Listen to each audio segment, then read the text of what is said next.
بسم اللہ الرحمن السلام علیکم۔ ناول قربتوں سے آگے قسط نمبر 29 پیش خدمت ہے۔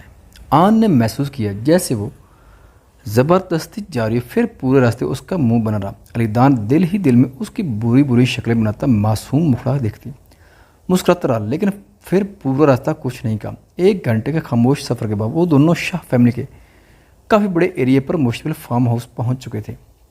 جیسے گاڑی بڑے سے احاطے میں رکی، دونوں طرف سے قطار میں مؤدب کھڑے ملازموں نے انہیں جھک کر ادب سے سلام کیا۔ سر، شاہ بڑے شاہ سے اور بڑی بیگم صاحبہ کے ساتھ چھوٹے شاہ بھی پہنچ چکے ہیں۔ ٹھیک ہے، علی دان شاہ نے سپاٹ انداز میں جواب دیا اور آن کی طرف آیا۔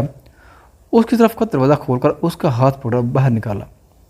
سب کی حراست نظروں کے درمیان وہ دونوں سب سے الگ تھلگ جھیل کے کنارے پر قائم ولا کے اندر بیٹھے۔ آن نے اپنا سر گھما کر علی دان کو دیکھا اور اس کے قریب ہو کر سر گوشی کی۔ کیا ہم یہاں ویکیشن انجوائے کرنے آئے ہیں؟ علی دان کے محض سر ہلانے پر آن نان سٹاپ شروع ہوئی۔ اب علی دان کو اس کی معصوم باتیں سننی تھیں۔ آپ نے بہت زیادتی نہیں کر دی؟ زیادتی سے آپ کے کیا مراد ہے؟ علی دان کو سمجھ میں نہیں آیا کہ آن کی بات کا کیا مطلب ہے۔ کیا یہ زیادتی نہیں؟ اتنے سارے لوگوں کو ہم کو ویلکم کرنے کے لیے کھڑا ہونا؟ وہ حیران تھی، بیکاز اس کے لیے یہ لگری طرز کا ویلکم عجیب تھا، جس کا اس نے کبھی تصور تک نہیں کیا، نہ کبھی دیکھا تھا۔ یا پھر آپ اپنے آس پاس یہ احساسات پسند کرتے ہیں؟ علی دان کے ہونٹ اس کی معصوم بات سن کر ہلکے سے مسکراہٹ میں ڈلے تھے۔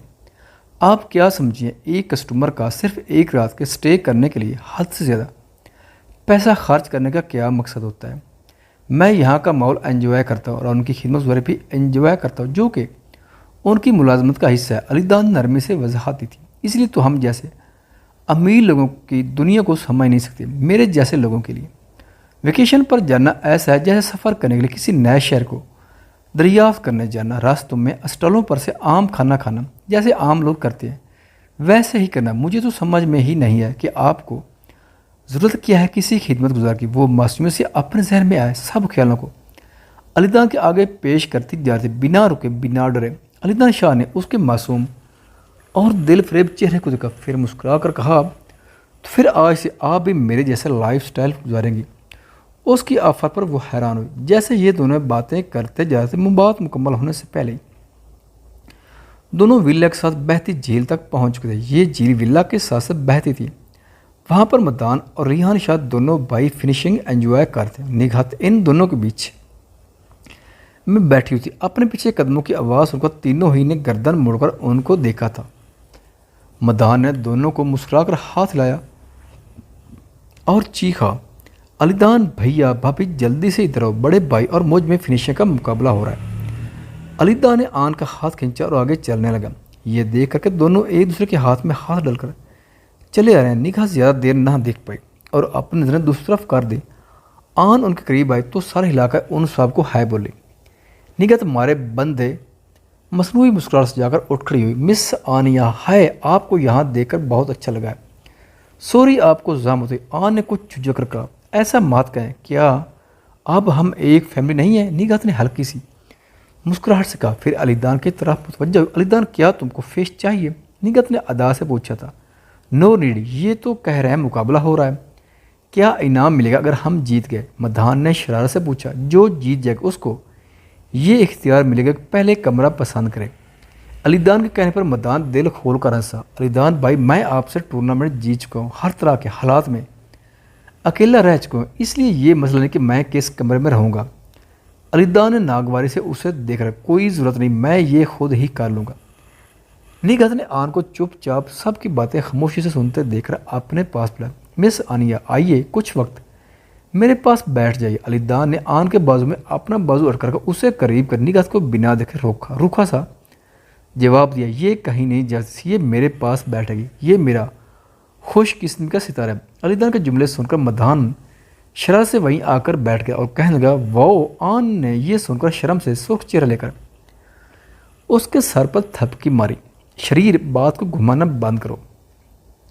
یہ سن کر مدان کھیل کھلا کر ہنسا، بھابھی میں واقعی بات نہیں گھما رہا، مجھے لگا کہ یہ دلچسپ ہے۔ وہ اب تھوڑا سیریس ہوا۔ میں نے پہلے کبھی بھی علی دان بھائی کو کسی عورت کو اتنا اچھا مقام دیتے ہوئے نہیں دیکھا۔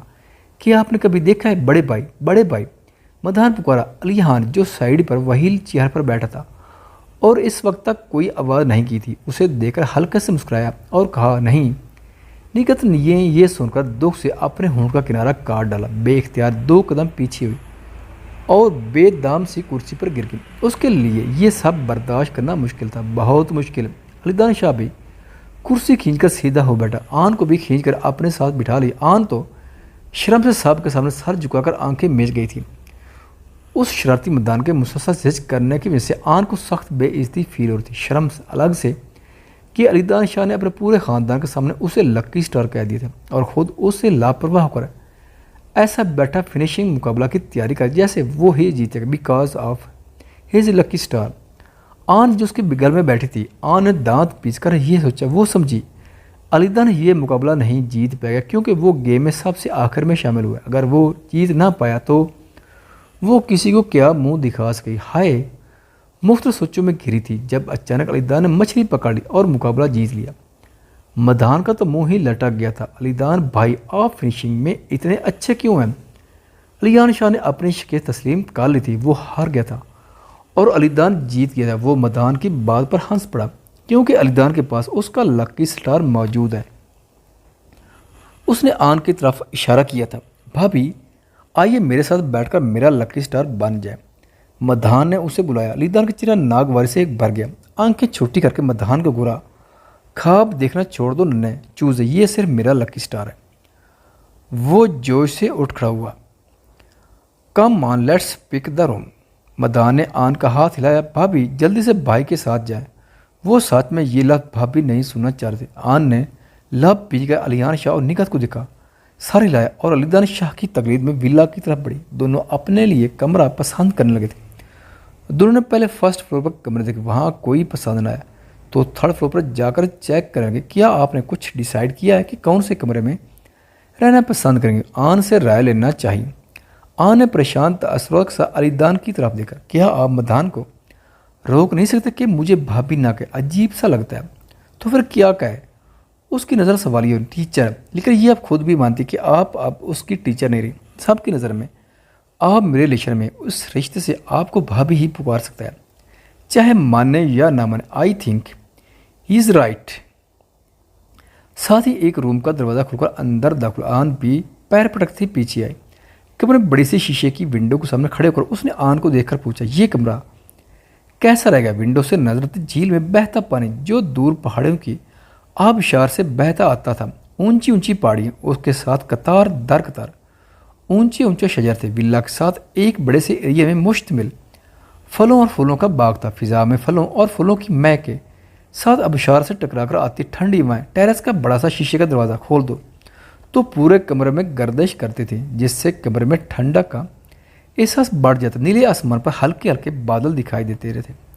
منظر کافی حسین اور مکمل ہے اور آپ کی پسند کے عین مطابق بھی۔ سب سے اہم بات کہ بیڈ بھی کافی بڑا ہے، وہ اسے بتاتا جا رہا تھا۔ آخری جملے پر آن نے دانت پیسے پھر سے نظر انداز کر کے آگے بڑھی اور ونڈو کے شیشے پر ہاتھ رکھ کر باہر نظر آتے کول منظر کو دیکھ کر وہیں مسمرائز ہو گئی۔ ونڈو سے نظر آتے منظر کی خوبصورتی نے اس کے ذہن و دل سے پل بھر میں سب پچھلی باتیں بلا دی۔ وہ بے اختیار منظر کے فسوں میں سونے سے کھڑی رہ گئی تھی، منہ سے بے اختیار واو نکلا تھا، ایٹ لیسٹ آئی انڈرسٹینڈ۔ ہر ایک آدمی امیر و کبیر کیوں بننا چاہتا ہے؟ آن نے بے اختیار یہ سوچا تھا۔ بہت ہی پیارا منظر ہے، دیکھیں۔ آن نے بچوں کو اتنا خوش ہو کر اسے بتایا، نظریں باہر کے حسین قدرتی مناظر سے ہٹ ہی نہیں رہی تھی۔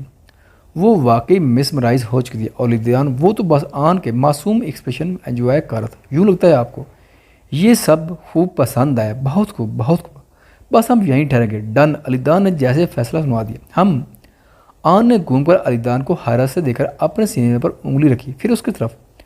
انگلی کی کیا مطلب ہے؟ یہ سچ ہے کہ ہم؟ اس نے بھی آن کے سے انداز میں ابرو چڑھا کر انگلی سے اشارہ کیا، لیکن یہاں اتنے سارے رومز ہیں، اس کے باوجود بھی آپ نے کہا ہم دونوں یہاں رہیں گے ایک ہی روم میں؟ وہ سٹپٹائی، درست یہی مطلب تھا۔ علی دان نے اسبات میں سر ہلایا، درست۔ وہ تو حیران ہو گیا، آپ کی ہمت بھی کیسے یہ کہنے کی؟ آن کو سخت غصہ ہے، سب کی نظروں میں ہم ریلیشن میں۔ علی دان نے جتلایا، سو واٹ، کیوں ہم ساتھ رہیں؟ آن نے سینے پر بازو باندھ کر اسے دیکھا، تو کیا آپ حقیقت سے آنکھ چرا رہی ہیں آن، کہ ہم حقیقت میں میاں بیوی ہیں؟ آن اس کی بات سن کر نظر چرا گئی، لیکن میں یہ رشتہ نہیں مانتی۔ دوسروں کی نظر میں ہم میں